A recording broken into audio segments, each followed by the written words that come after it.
Você conhece a fundamentação bíblica do sacramento da confissão?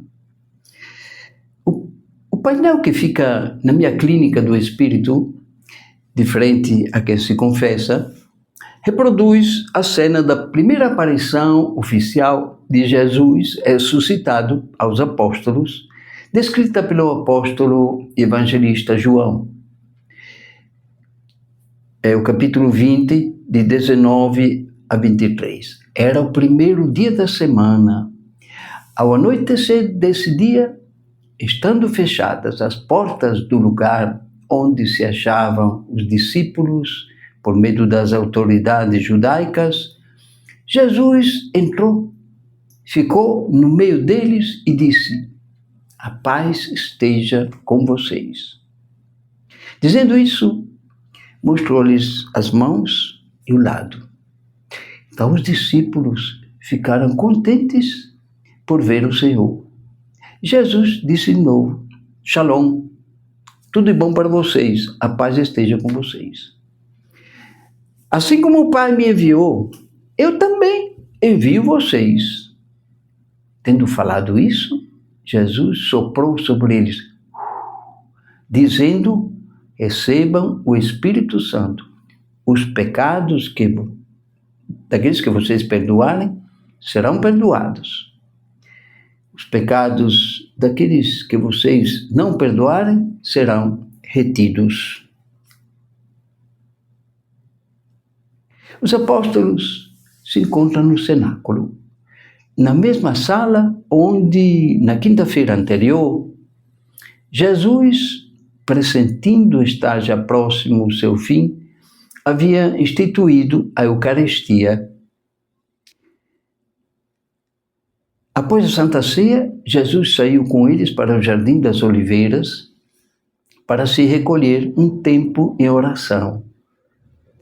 Foi para lá que Judas Iscariotes levou a turma para prender Jesus. Depois da captura de Jesus, enquanto ele ia sendo levado para ser processado e julgado, os discípulos haviam se dispersado. Na sexta-feira, Jesus fora condenado, conduzido ao Calvário e crucificado. Poucas horas depois, à tarde, Jesus já estava morto na cruz. Agora, de repente, ele se apresenta vivo aos apóstolos. Havia passado apenas 3 dias daquela triste quinta-feira. Foi um susto tremendo para os apóstolos ao vê-lo improviso, no meio deles, sem que ninguém tivesse aberto a porta que estava fechada, esbarrada e atravancada. Com certeza, pensaram tratasse de um fantasma. Mas Jesus fala: "Shalom, paz." É Ele mesmo, vivo. É o mesmo Jesus, mas agora é o Cristo ressuscitado. Nenhuma porta, parede ou obstáculo pode detê-lo. O temor de estar vendo um fantasma de Jesus, o fantasma de Jesus, agora cede lugar à alegria de ver de novo o Senhor, mas ao mesmo tempo o medo de uma repreensão merecida pela covardia deles em abandonar o Mestre e de tê-lo negado, traído, vendido. Mas a palavra Shalom tranquiliza os coitados. Nós traduzimos Shalom com a palavra paz, que é uma tradução redutiva e resumida.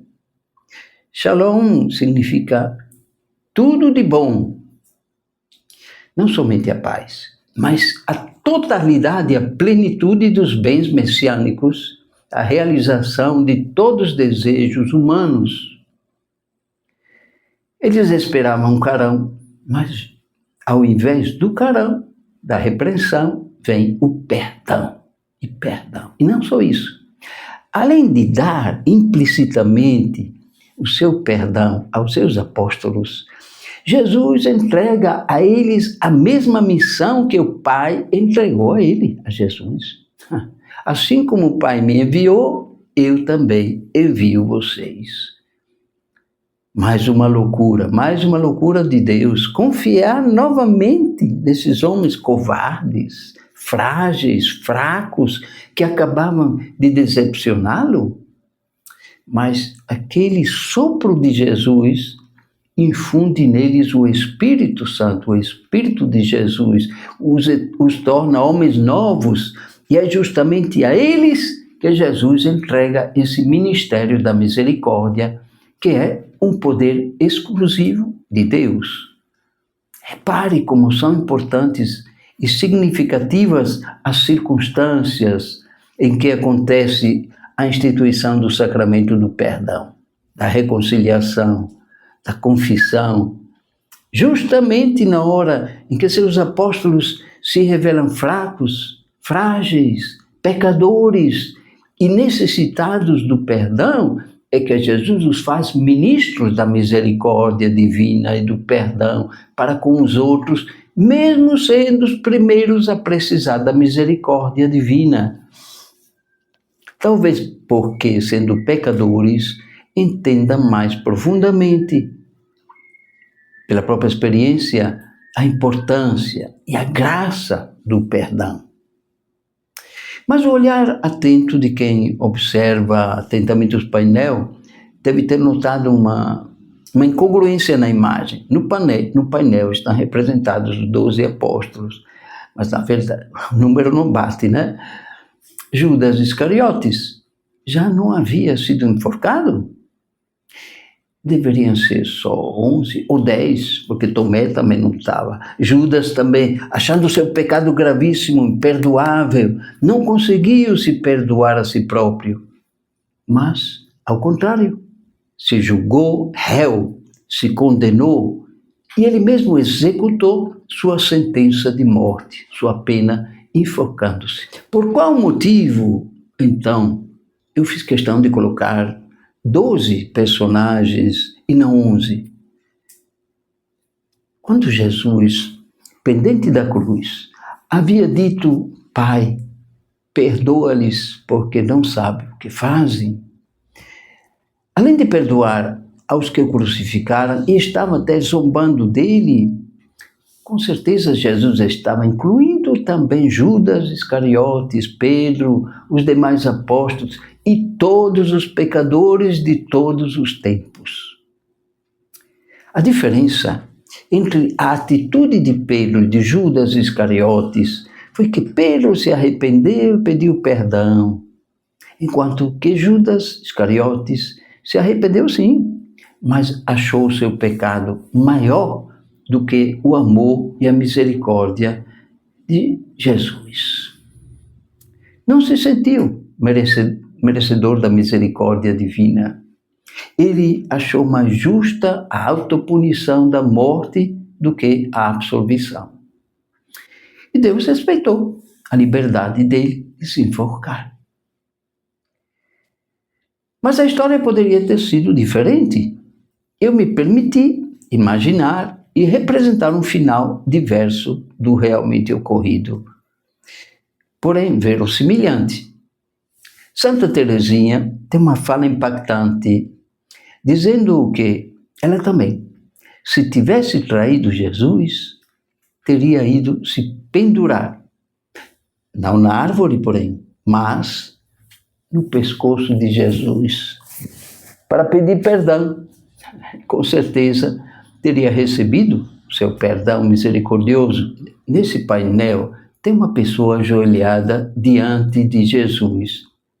Nós podemos imaginar que essa pessoa seja Judas pedindo perdão a Jesus. É exatamente esta cena que imaginei nesse painel. Judas Iscariotes ajoelhado diante de Jesus, pedindo perdão. Se assim tivesse acontecido, nós não teríamos apenas São Judas Tadeu para venerar, mas também teríamos São Judas Iscariotes.